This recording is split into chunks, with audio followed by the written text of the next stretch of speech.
Alright, so today we're diving into the essentials of organic chemistry reactions: nucleophiles, electrophiles, and leaving groups. These are the key players that dictate how and why reactions happen. Whether you're studying alcohols, carbonyls, or more complex molecules, understanding these concepts will give you a huge advantage. Let's break down each of these terms, explore how they work, and see some real examples. Let's get started. First up, let's talk about nucleophiles. Nucleophiles are essentially nucleus-loving species. They have either lone pairs or pi bonds that can form new bonds with electrophiles. You might notice that nucleophilicity and basicity sound similar, and you're right, they are related. Both describe a substance's affinity for a positive charge, but here's the key difference. Nucleophilicity is a kinetic property, meaning it depends on the rate at which a nucleophile reacts with an electrophile. In contrast, basicity is a thermodynamic property, referring to the position of equilibrium in an acid-base reaction. The strength of a nucleophile is influenced by four main factors. 1. Charge.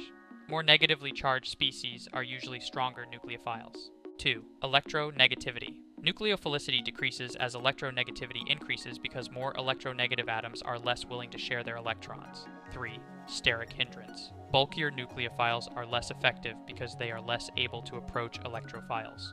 4.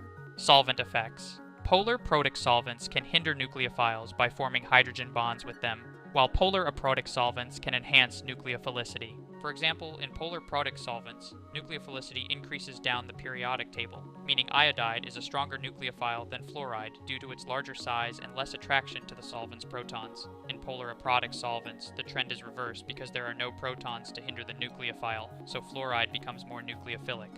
Next, let's discuss electrophiles. Electrophiles are electron-loving species. They have a positive charge or are positively polarized and can accept an electron pair to form a bond with a nucleophile. Just like nucleophiles are similar to bases, electrophiles are similar to Lewis acids. The key difference is that electrophilicity is a kinetic property, while acidity is thermodynamic. Electrophiles can vary in strength. For example, a carbocation, which carries a full positive charge, is a very strong electrophile. On the other hand, a carbonyl carbon is still an electrophile, but less so because its positive charge is only partial. The nature of the leaving group also affects electrophilicity. Better leaving groups make a reaction more likely to occur. This is because a good leaving group will stabilize the negative charge after it departs, making the transition state more achievable. Speaking of leaving groups, let's explore what makes a good one. A leaving group is the part of the molecule that leaves during a nucleophilic substitution reaction, taking with it the electrons that were shared in the bond. The best leaving groups are those that can stabilize the extra electrons they carry after they leave.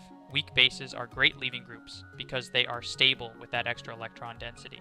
Think of halides like iodide, bromide, and chloride. They are all good leaving groups because they are relatively stable on their own.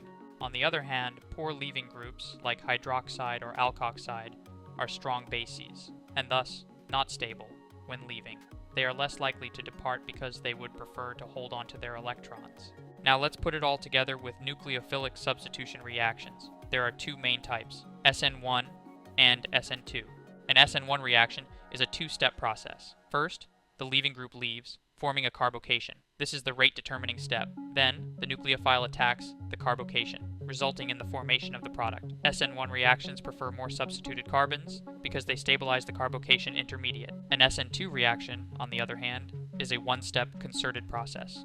The nucleophile attacks the substrate carbon at the same time the leaving group leaves. This requires a strong nucleophile and occurs with a backside attack, leading to an inversion of stereochemistry. SN2 reactions favor less substituted carbons due to less steric hindrance. So remember, SN1 reactions favor a more stable carbocation intermediate and can lead to racemization of stereochemistry, while SN2 reactions require a strong nucleophile and result in an inversion of configuration.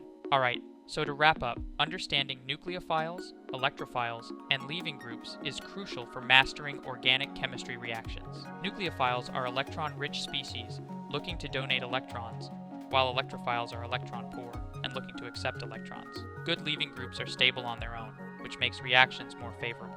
Finally, knowing the difference between SN1 and SN2 reactions helps predict reaction outcomes and mechanisms. If you enjoyed this video, please give it a thumbs up, share it with your friends, and subscribe to our channel for more in-depth chemistry content. And if you're on the King of the Curve app or web app, make sure to leave a like and comment on what topic you'd like to see next. Check out the app for even more content like this. Thanks for watching, and I'll see you in the next one.